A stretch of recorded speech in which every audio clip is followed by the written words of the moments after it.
Bismillahirrahmanirrahim. Assalamualaikum warahmatullahi wabarakatuh. Alhamdulillahi rabbil alamin wal aqibatu lil muttaqin wala udwana illa 'alal zalimin. Wassalatu wassalamu ala nabiyyina Muhammadin wa ala alihi washabbihi ajma'in. Raditu billahi rabbah wa bil islami dina wa bi Muhammadin nabiyya wa rasulah. Rabbi zidni ilmah warzuqni fahmah. Bapak Ibu, saudara semua yang berbahagia, syukur alhamdulillah kita panjatkan kepada Allah SWT. Selanjutnya kita lanjutkan. Kemarin sudah kita sampaikan wudu, tata cara wudu, terus tayamum. Nah, kali ini kita akan sampaikan mandi wajib ya, atau mandi besar. Mengulas sekilas tayamum kemarin ya. Nah, jadi tayamum itu pengganti wudu. Caranya mudah, hanya dua saja yang diusap, hanya dua, sehingga praktis, cepat. Dan kalau kita hadas besar juga hadas kecil, cara tayamumnya sama, tidak berbeda, sama saja. Nah, itu kemarin sudah saya sampaikan, tayamum ada dua riwayat atau dua versi.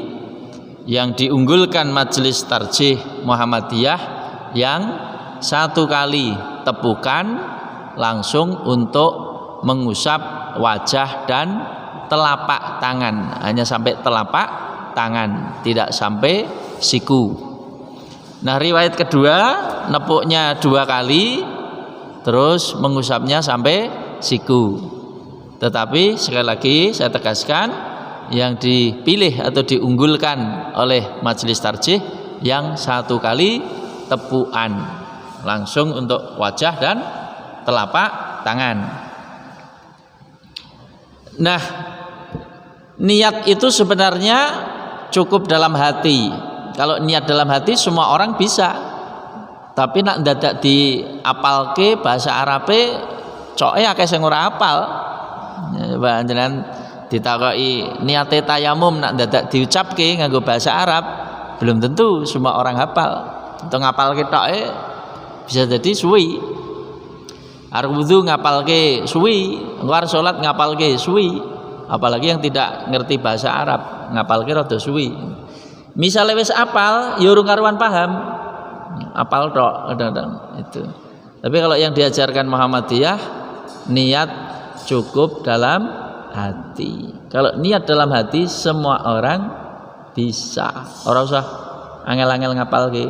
Itu. Ciri wong paham kuwi nak ditakoki mudeng. Takoki misalnya ya, ana wong tayamum, takoki kowe iki ngopo? Tayamum kok. Kan mudeng kan? Kowe ngopo ngelus-ngelus, nah, misalnya ngelus bumi atau ngelus lemah, tayamum, berarti kan paham gitu. Arep ngopo itu niat namanya. Kowe arep ngopo? Tayamum. Tayamum nggo apa? Ben iso salat. Aku hadas ning ora ketemu banyu atau ora iso nggunakake banyu, berarti wong kuwi paham. Jadi ciri wong paham kuwi nek ditekoki iso jawab, kuwi paham. Itu. Nah, jadi sama, kita mau tayamum yang namanya niat yang nyengojo itu artinya kita melakukan perbuatan itu sadar sengojo. Saya sadar sengojo, pahami ngopo iki, paham. Nah, itu. Nah, kita ulang sekali lagi prakteknya ya. Kita cari tanah atau debu atau katakanlah pasir atau kerikil boleh juga. Tapi yang hampir pasti disepakati itu ya debu ya. Kalau debu kan tidak ada perbedaan. Itu. Taruhlah kalau di sini nyari debu, selama kita di bumi golek debu ya gampang. Sing angel iki nak pas numpak pesawat tapi golek bumi, golek lebu angel, urung midun. Nah, kalau kita mau tayamum tadi cari permukaan tanah atau debu, kita tempelkan atau kita tepukkan dua telapak tangan kita tempelkan. Nah, terus kita angkat, terus kita tiup sebul. Debune ben tipis. Langsung ngusap wajah. Yang namanya ngusap itu prinsipnya diliwat kita, orang usah diosrok-osrok. Diosrok-osrok ngene, ndak usah. Yang namanya ngusap itu cukup diliwat kita. Ini namanya ngusap. Ora usah ngene-ngene. Ngene-ngene iki wudu, wudu diosrok-osrok.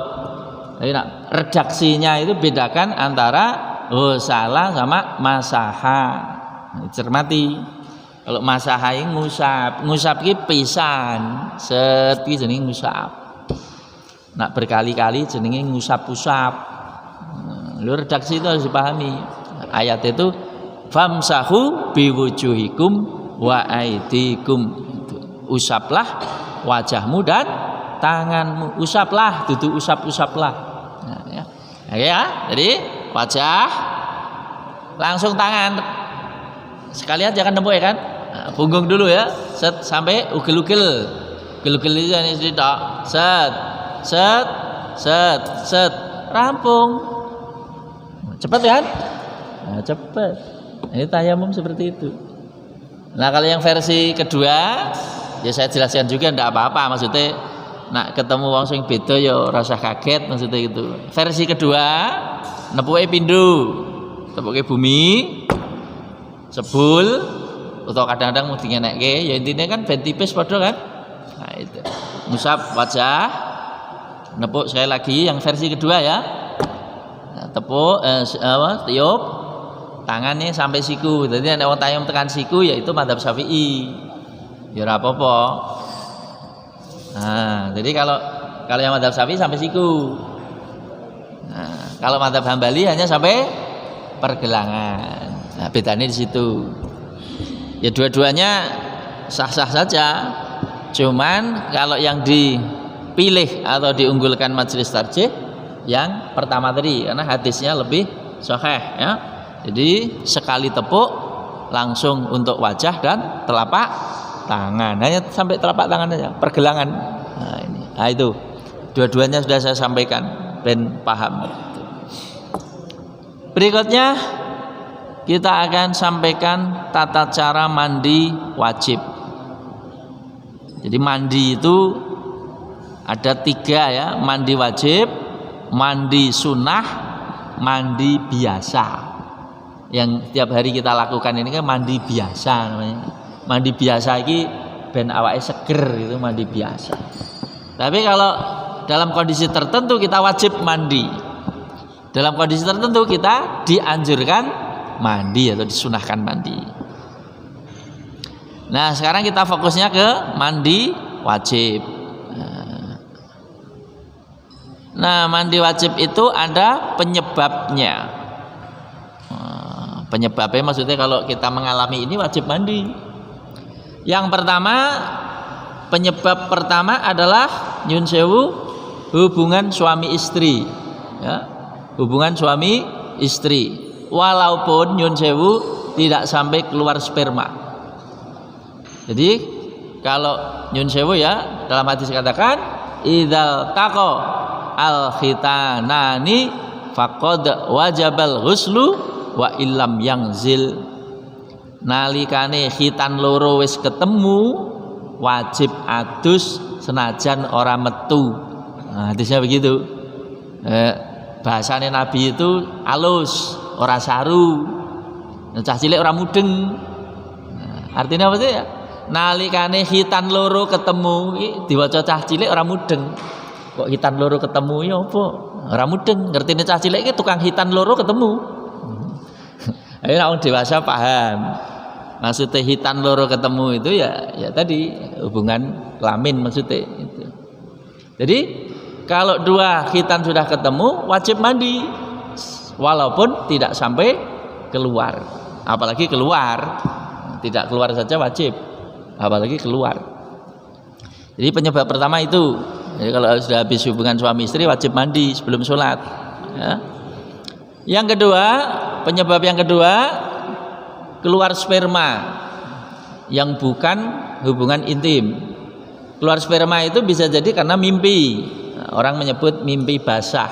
Nah, mimpi basah itu hanya mimpi keluar sperma, bukan ngompol ya. Mimpi basah dikira ngompol. Mimpi pipis ya pipis tenan Pak. Itu kan. Tapi maksudnya mimpi basah itu mimpi keluar sperma. Itu tanda anak sudah balik, sudah remaja, mimpi basah. Atau nyun sewu karena onani misalnya sehingga keluar sperma, wajib mandi. Itu. Yang ketiga dan sekaligus empat khusus bagi wanita nih ya, selesai haid dan selesai nifas. Kita menyebut selesai, maksudnya ketika belum selesai belum wajib, gitu loh Pak. Begitu selesai haid, selesai nifas wajib mandi. Ketika belum selesai belum wajib. Itu. Tapi ya tetap mandi, tapi mandi biasa. Wanita yang sedang haid mandi, tapi mandi biasa. Tapi kalau sudah selesai wajib mandi. Nah, itu. Yang kelima mati. Kalau orang mati ini wajib, bukan wajib mandi, wajib dimandikan. Mandi sendiri tidak bisa. Ini selain mati syahid ya. Kalau mati syahid tidak wajib dimandikan, kubur langsung ya, oleh mati syahid. Kalau mati biasa wajib dimandikan, bukan mandi sendiri. Nah kita fokus ke empat ini berarti penyebabnya. Tuh. Nah kalau kita mengalami ini sebelum kita sholat khususnya wajib mandi, wajib. Nah, itu. Walaupun menunda boleh, yang tidak boleh itu kalau waktu sholat habis itu tidak boleh. Yang menunda maksudnya ini bisa saja orang misalnya mimpi basah jam 10 malam, terus dia sadar, ngenteni subuh nembe adus ya tidak apa-apa, hanya tidak harus cepat-cepat. Walaupun misalnya cepat ya bagus, tapi tidak wajib cepat-cepat. Nah, itu artinya dia boleh mandi nanti setelah masuk subuh. Yang penting waktu subuh belum habis. Nah, itu. Nah, sekarang tata caranya bagaimana, Pak? Nah, kita kutip hadisnya. Hadis yang paling lengkap tentang mandi junub diterangkan oleh Ibunda Aisyah radhiyallahu anha. Kenapa yang meriwayatkan Siti Aisyah? Ya wajar, karena bicara mandi itu bicara privasi. Sing ngerti ya garwane. Mosok urusan adus sing ngerti tanggane ya ora masuk akal. Iki sing diceritake babakan mandi junub, sing ceritake garwane. Tanggane ora mungkin. Nah, Siti Aisyah itu cerita carane Nabi mandi wajib ki piye. Nah, beliau cerita. Al hadis Aisyah anna Nabiya sallallahu alaihi wasallam kana idza ghtasala minal janabah. Kanjeng Nabi kalau mandi karena junub yabda pertama kali yang dilakukan apa? Bayaghsilu yadaihi. Yang pertama kali dilakukan adalah membasuh kedua tangannya. Ya niat itu sudah include sebenarnya. Include itu maksudnya ya sengaja wis jenenge niat itu maksudnya. Jadi ndak harus capek-capek ngapalke, apalane piye. Asline ya kita sengaja melakukan, itulah niat. Ini melakukan suatu dengan sengaja dan sadar, itulah niat. Itu. Jadi pertama kali tangannya wijik, bahasa Jawane wijik itu dibasuh. Ini konteksnya zaman dulu itu mandine nganggo kasarannya ember lah Pak. Kita tidak bayangkan nganggo shower. Zaman saiki ya semacam-macam, kadang ya ono sing nganggo shower Pak ya. Sebenarnya intinya sama, pakai shower apa pakai ember, pertama kali tangannya dibasuh. Hanya tidak boleh langsung nyelup. Tangan resik-resik. Itu pertama kali. Kalau sudah tangannya dibasuh, tsumma yufrihu biyamini ala shimalihi, kemudian Nabi menuang ya dengan tangan kanannya ke tangan kiri. Ini tadi konteksnya kita belum bayangin nganggo shower apa nganggo keran. Jadi nganggo bayangkan aja pakai gayung katakanlah itu ya. Jadi gayung yang satu kalau memang tidak bisa bareng maksudnya Nah, tangan kanannya ambil nyiduk, nggo basuh sing kiwa, nanti kiwa resik, yang kiwa gantian basuh yang kanan. Intinya tangan dibersihkan dulu. Kalau kita pakai keran, yo tangan dibasuh dulu intinya. Nah, itu. Nah, kalau sudah seperti itu, tangan wis resik maksudnya, wa yaghsilu farjahu. Kemudian Nabi membasuh kemaluannya. Nah, ini membasuh kemaluan itu didahulukan, Pak. Jadi bar tangan terus membasuh kemaluan itu. Kenapa kemaluan didahulukan? Ya nyun sewu, Pak. Penyebabnya hadas besar iki ya kemaluan. Makanya kemaluan diresiki setelah tangan. Ojo malah kemaluannya keri, atau malah lali ora dibasuh. Wong tersangkane kuwi ya, Pak. Penyebabnya iki kuwi. Nah, makanya diresiki sik. Lah kalau kemaluan sudah dibasuh bersih, tsumma yatawadda wudhu'ahu lis-shalah. Kemudian Nabi wudhu seperti wudhu mau sholat. Jadi mandi wajib itu nganggo wudhu tuntunane. Jadi setelah basuh kemaluan tembe wudhu. Jadi mandi wajib yo tuntunane kon wudhu. Itu. Nah, setelah wudhu mengko nak ora pengen wudhu meneh, diingat-ingat ojo ngemek kemaluan meneh. Ngemek kemaluan batal. Makanya ngemek sih, bukan ngemek ya, basuh kemaluan sih. Anu wis resik, tembe wudu, bar wudu ya aja ngemek meneh. Wis resik dimek meneh.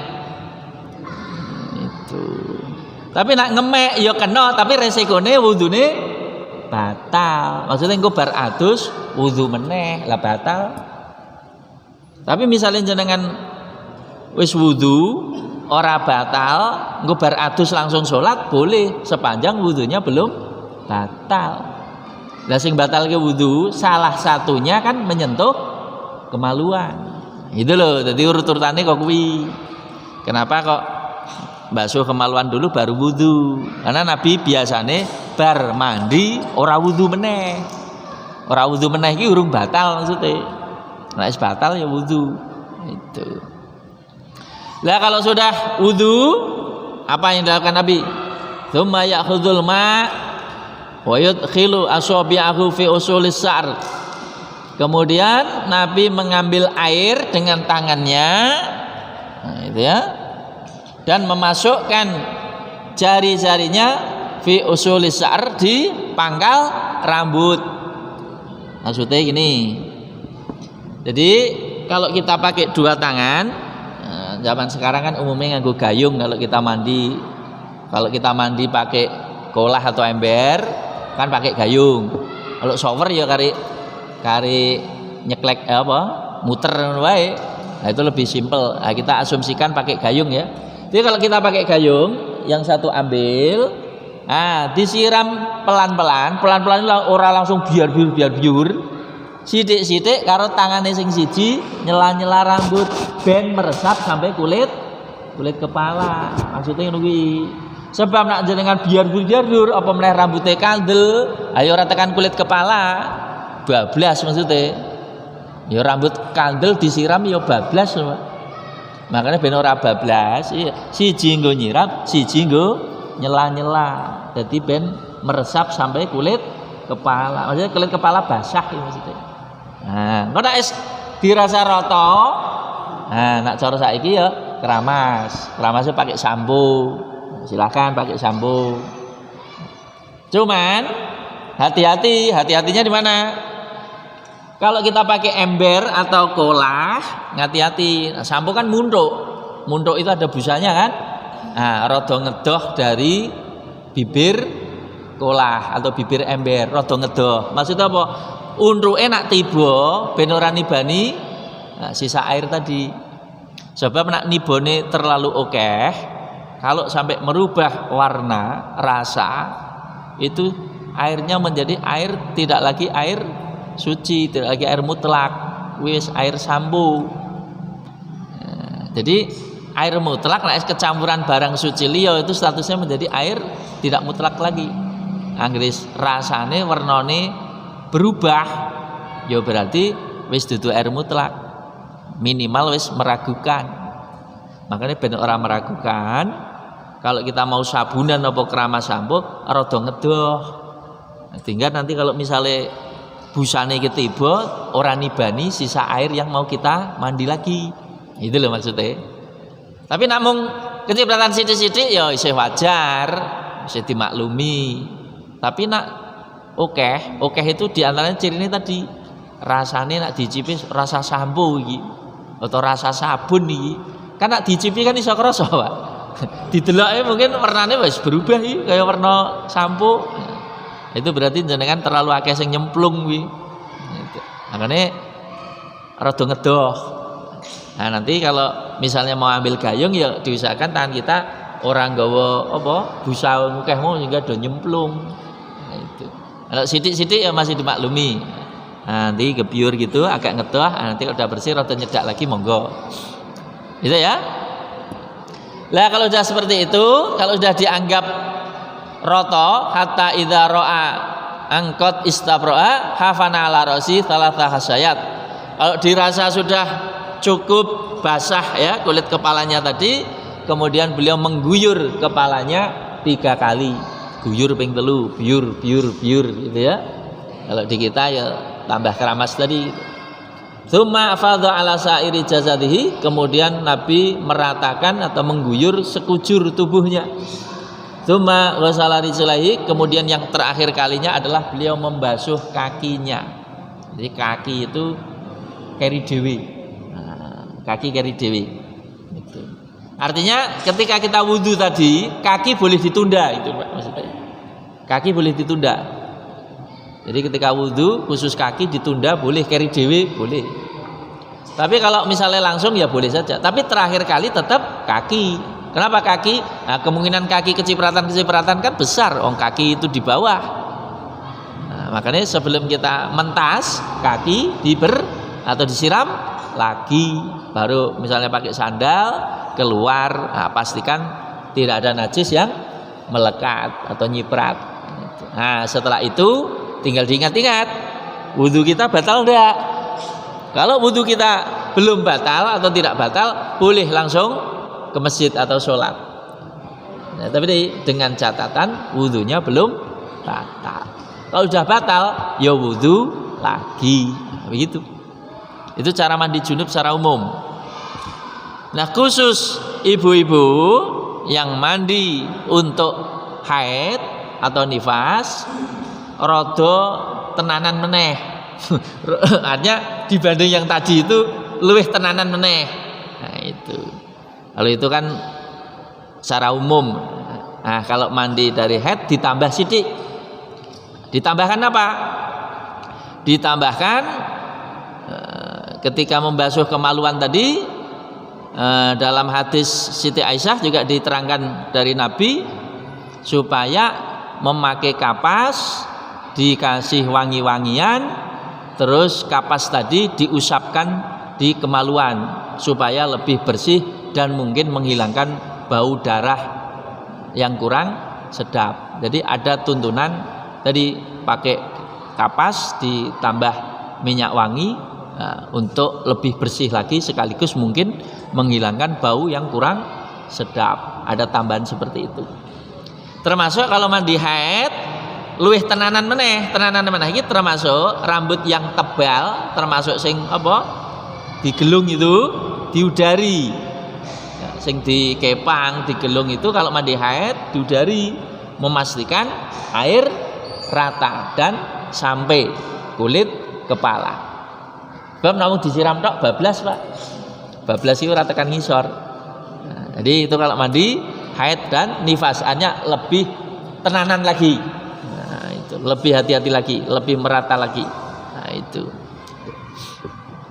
Memang ada penjelasan tambahan. Kalau mandi junub biasa, hanya bukan haid, junub biasa misalnya nyun sewu karena hubungan suami istri, dalam kondisi tertentu agak bisa diberi keringanan. Terutama ya kalau orang itu tinggal di pegunungan yang dingin dan mungkin tidak bisa menghangatkan air, itu diberi keringanan khusus untuk wanita, terutama wanita yang rambutnya panjang, tebal, apalagi biasa digelung, dikepang. Dikepang itu sing dibentuk ada rambut wanita itu, ada yang kadang rambutnya panjang sampai punggung, kadang-kadang sampai pantat, nah terus dikepang. Itu kalau mandi keramas itu apa meneh jaman dhisik ya, ngerengke suwe Pak, angel Pak. Lha sekarang mungkin ada hair dryer atau gampang. Zaman dulu saya masih ingat, orang dulu itu, simbah saya dulu saya masih ingat. Nak bar keramas carane ngeringke bagaimana Pak wong dhisik Pak? Sabetke cagak Pak. Jenengan pernah mirsani ya yang sepuh-sepuh ya? Pernah kan? Sabetke cagak. Jadi kaya pendekar rambut digawe usek-usek iki but lho. Sabetke cagak. Saya waktu kecil itu simbah kayak ngopo kayak. Tak kira latihan pencak silat ya. Tiba-tiba ngeringke rambut tiba-tiba. Jadi orang zaman kuno dulu itu ya, kalau kita ingat masa kecil dulu itu tadi Pak, wong sikatan we nganggo pecahan boto, pernah ngerti tidak? Ya kan ketika kecil dulu itu loh, kaya lagune Basuki wi, cilikanku aduse orang nganggo sabun tapi mung kusukan nganggo. Itu memang wong desa dulu ya seperti itu. Yang diceritakan lagune Basuki itu ya sedikit-sedikit saya ngerti. Hanya ketika kecil dulu ngalami maksudnya.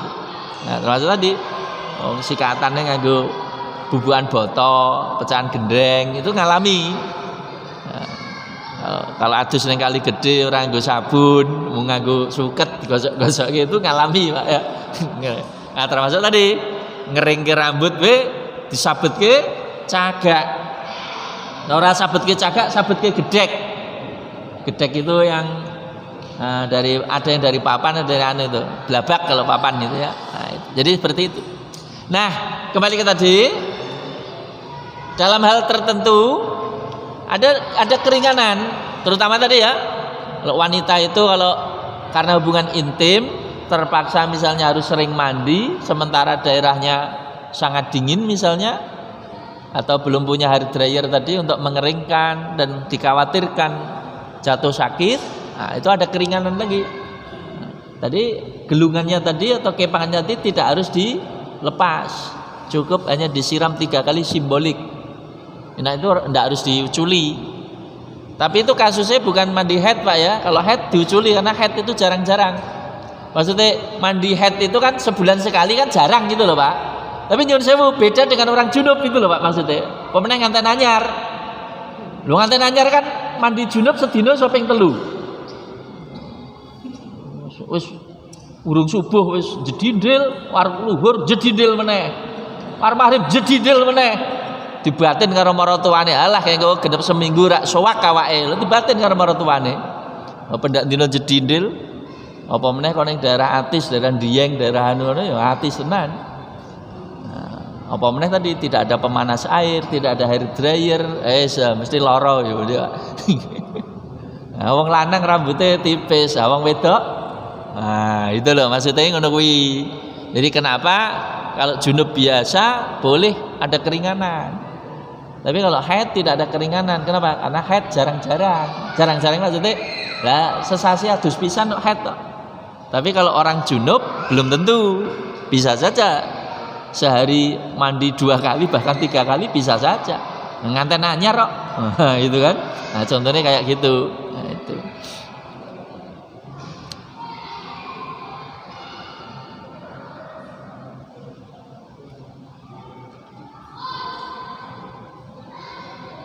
Jadi secara umum saya kira sudah paham, cuman kadang-kadang yang kurang diperhatikan itu tadi Pak. Pertama, kadang-kadang ora wudu. Nah, mulai sekarang nak mandi wajib wudu sesuai sunnah Nabi, sesuai tuntunan Nabi.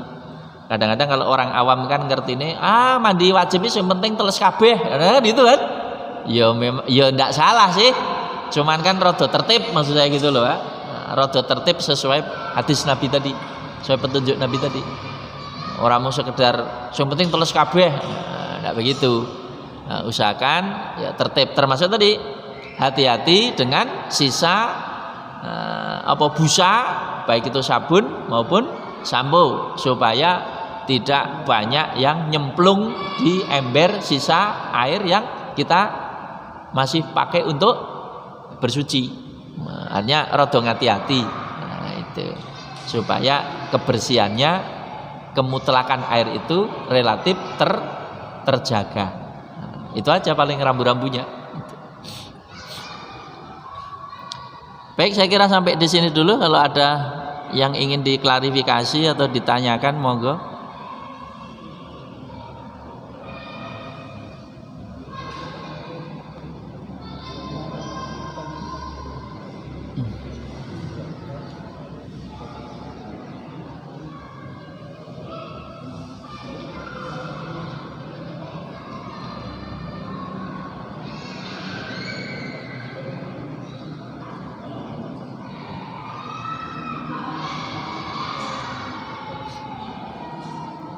Jadi kita pertegas kembali, kalau kita mandi junub mengikuti sesuai dengan petunjuk Nabi tadi, habis mandi boleh langsung sholat karena sudah wudhu.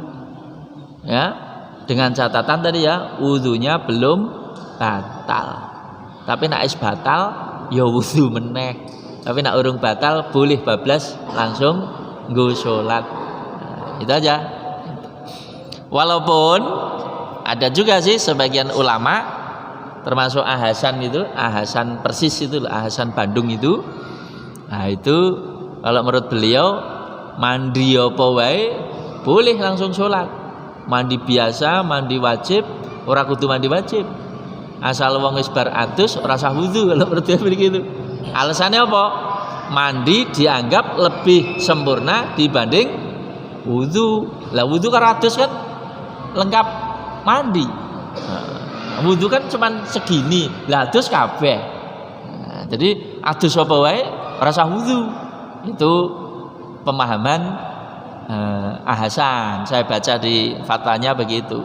Ya cuman kalau tarjih tidak seperti itu. Tarjih luwih ngati-hati meneh. Itu hanya dikhususkan atau dibatasi untuk mandi wajib, bukan mandi biasa. Itu pun kalau mandi wajibnya sudah wudu, kalau belum ya belum. Itu. Jadi itu.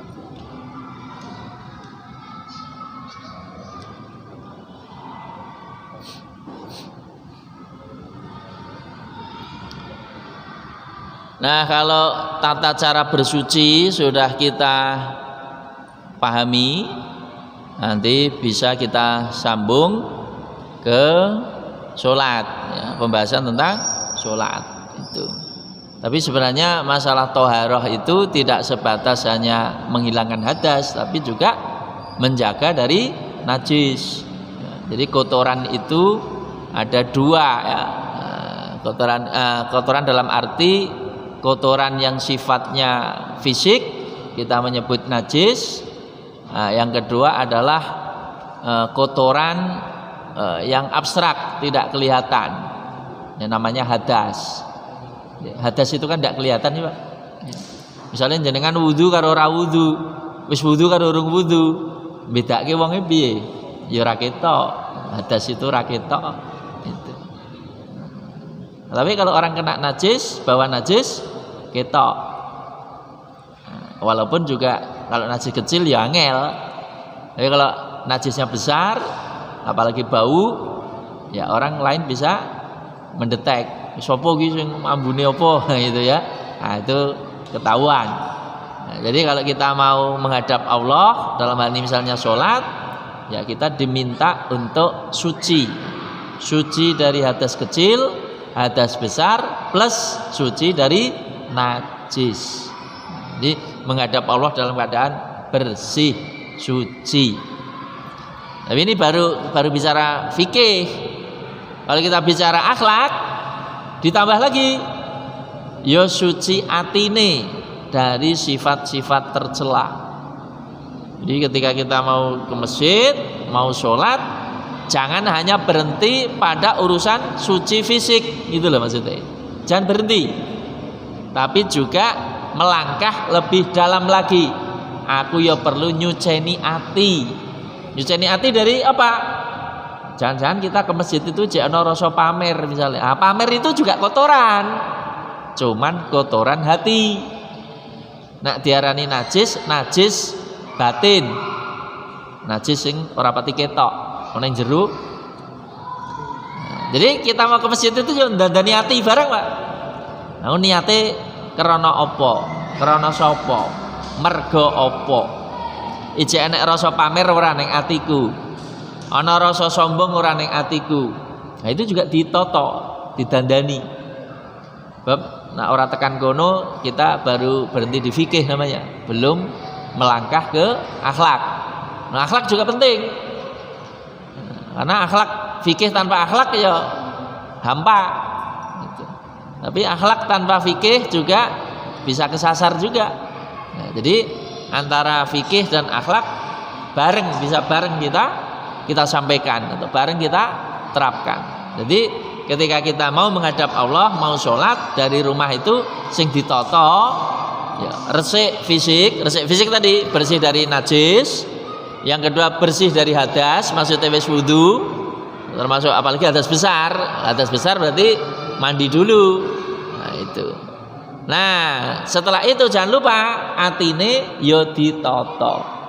Noto ati itu maksudnya piye? Nah tadi aku wis ikhlas tenan apa durung? Aku wis karena Allah apa karena sapa? Ya. Aku jeneng rasa pamer apa ora? Aku jeneng rasa sombong apa ora? Nah bisa jadi kita ke masjid itu juga ada rasa pamer, Pak. Bisa jadi ada rasa sombong, bisa jadi aku sholatnya paling api, merasa paling api itu bisa jadi sombong. Aku yang paling pantas jadi imam ning ngene iki. Nah, ora aku, nek duaku ora iso kabeh. Bisa jadi. Nah, ini sing diresiki tidak hanya berhenti pada fisik, tapi termasuk hati, pikiran itu. Nah, termasuk yang juga harus dijaga itu adalah maksiat dijauhi, dosa dibasuh juga. Caranya basuh dosa gimana? Tobat, istighfar, memperbanyak amal soleh. Itu. Jadi kalau kita sholat nggawa najis ora ditampa, kan begitu kan Pak ya? Sholat nggawa najis ora ditampa. Nah, nak cara ilmu akhlak jane ya padha.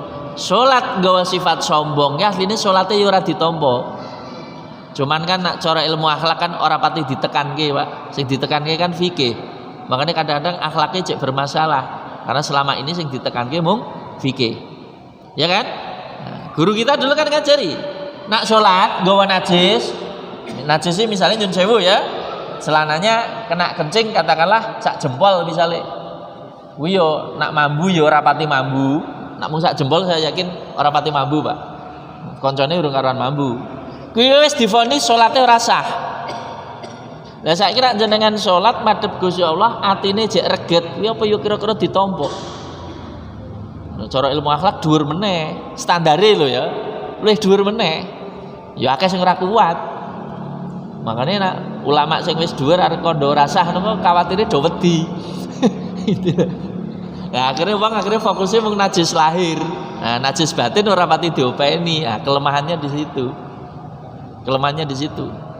Karena nak mung misalnya ya, saya ke masjid bawa nyun sewu ya, misalnya kena najis itu contohnya yang disepakati nyun sewu, katakanlah kena tinja kotoran orang, misalnya sak jempol nih, wih rada mambu maksudnya jarak kanan kiri saya bisa jadi mambu, merasa terganggu kan, bisa jadi orang itu menjauh dari saya, kuwi sholatku rasah. Lah saiki nek wong nggawa ati reget, ati elek, kuwi luwih mengganggu, Pak, daripada sekedar tinja tadi. Kalau tinja itu paling kan ganggu orang yang dekat-dekat kita saja.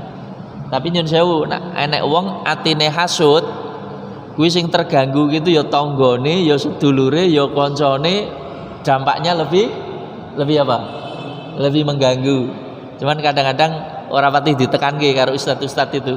Sehingga banyak orang menghadap Allah atine ora ditoto kadang-kadang. Sing ditoto fisike tok. Sing penting aku wis wudu, sing penting klambiku wis resik mangkat. Atine kadang-kadang lali ora ditoto. Atiku iki wis resik apa urung? Wis krana Allah apa durung? Aku iki jek seneng dengki apa karo tangga apa ora? Aku jek seneng pamer apa ora? Aku jek seneng alem dialem wong apa ora? Nah kadang-kadang urung tekan semono. Jadi nak cara ngaji ilmu akhlak itu ditingkatke meneh, tingkatke meneh, tingkatke meneh. Ora mung mandek neng fikih. Nah, itu karena saling mengisi gitu. Jadi harapannya ya makin apik, makin apik, makin apik, makin berkualitas, makin berkualitas, makin berkualitas. Baik, saya kira ini saja karena sudah masuk Isya. Terima kasih atas perhatiannya. Mohon dimaafkan ada kurang-kurangnya. Nasrun minallah fatun qarib wa basyiril mukminin. Assalamualaikum warahmatullahi wabarakatuh.